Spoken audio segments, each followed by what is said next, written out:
Myth of সিসিফাসের প্রথম লাইনটাই এটা, যে পৃথিবীতে যদি একটাই ফিলোসফিক্যাল প্রশ্ন থাকে সেটা আত্মহত্যা নিয়ে।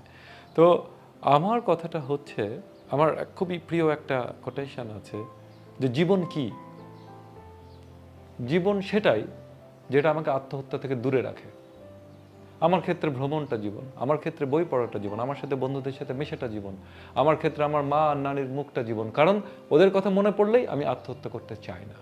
এগুলো কি? এগুলো আপনার জীবনের সেফটি ভাল্ব। সেফটি ভাল্ব লাগবে না জীবনে? আপনার কোনো একটা পর্যায়ে পৃথিবীর প্রত্যেকটা মানুষ, সবচেয়ে শক্তিশালী মানুষকেও ভেন্ট করতে হয়, যে আমার একটা কাছের বন্ধু যে আমাকে নন জাজমেন্টাল ভাবে শুনবে, তার কাছে আমার মনের সমস্ত ক্রোধ ঢালবো, ঢালার পরে আমি আবার শান্ত হচ্ছি। হবে তো? এখন প্রতিটা মানুষের এই বন্ধুতা তো নাই, তখন সে কি করে? পৃথিবীর প্রত্যেকটা মানুষের উচিত জীবনের কোনো না কোনো পর্যায়ে, এবং যেতেই হয় সাইকিয়াট্রিস্ট দেখানো। সাইকিয়াট্রিস্টকে আমরা খারাপ চোখে দেখতাম, এখন আর দেখছি না। কিছুদিন আগেও সাইকিয়াট্রিস্ট দেখতে যাবেন, সবাই বলতে আরে পাগলের ডাক্তার দেখাবি।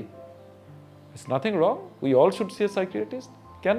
কারণ সাইকিয়াট্রিস্ট সেই মানুষটা যিনি অন্তত নন জাজমেন্টাল ভাবে আপনার সমস্যাটা শুনবে। আপনার সমস্যা কে শুনবে? আপনার সমস্যা কেউ শুনবে না। ওইরকম বন্ধু খুব কম জন আছে, যাদের নেই সে কি করবে? সে তখন পয়সা দিয়ে একজনকে শোনাচ্ছে, রাইট? হ্যাঁ, সাইকিয়াট্রিস্ট হয়তো আপনাকে কিছু ওষুধ দিবে, কিছু জীবনাচরণ দিবে, কিছু পথ বাতলে দিবে, যেটা দেয় যেটাতে আপনার উপকার হবে। কিন্তু সবচেয়ে বেশি যেটা হবে, এই যে আপনি একজনকে বলতে পারলেন,